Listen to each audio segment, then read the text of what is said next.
Oké, vandaag heb ik een griptang mee om de remleiding vast te houden. En om te kijken of op die manier of die dan niet meedraait. Er komt heel veel remvloeistof uit. Oké, ik heb de remdrukverdeler eraf gehaald. En nou moet de nieuwe er terug op. Zo. Laat het eens een keer mee zitten dan. Waar heb ik die boutjes gelaten? Godverdomme. Kijk wel een meisje. Oh nee. Allemaal mooi gedocumenteerd. Mooi man.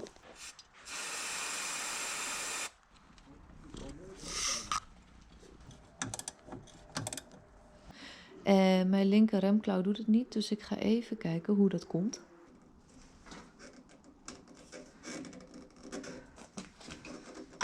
Oh shit. Die zit mega vast. Even de nippeltjes ontbloten. Er zijn hier wat mensen buiten. Die denken ook even de nippeltjes ontbloten.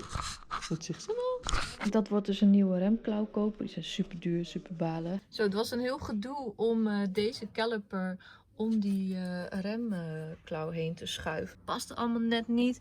Dus helemaal tussen de bankschroef gezet. Ook nog deze verdraaid. Hier aangedraaid en dan langzaam zo in elkaar gedrukt. Maar dat was niet makkelijk. Bedankt hè. Gelukkig heeft Jan mij geholpen.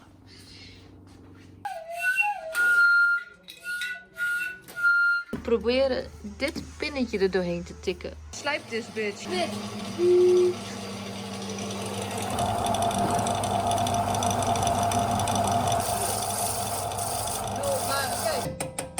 Nee, oké, mislukt. Oké, gaan we gewoon nog een keer proberen. Oh ja! Yes! Oh my god! Ik Oh, 3 dagen werk. En die andere kant. Nee, die is klaar. Oh echt? Dit was de laatste, dus nu kunnen we bleeden. Ik heb alles bij me om te bleeden. Nice, bleeding. Ik ben heel goed En in dan, bleeden. ik heb achter iets gemaakt met de remmen. Oh, Dus als ik nu ga Spannend. bleeden, dan zie ik of dat namelijk goed is ook. this het is the is- moment. Nieuwe klemmen, helemaal uit Oekraïne. Heb ik echt 5 jaar op... Nee, niet 5 jaar. Hoe heet dat? 5 weken op gewacht. Feestnaar.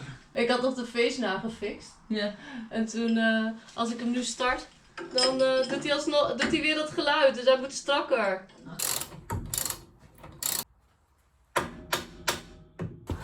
Ik vind het doodeng.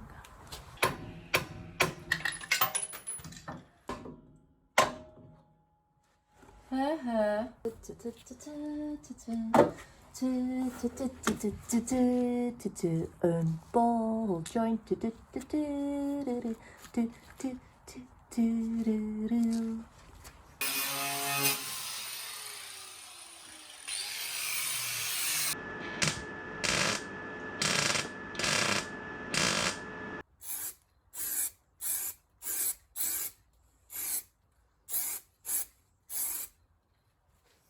Ready.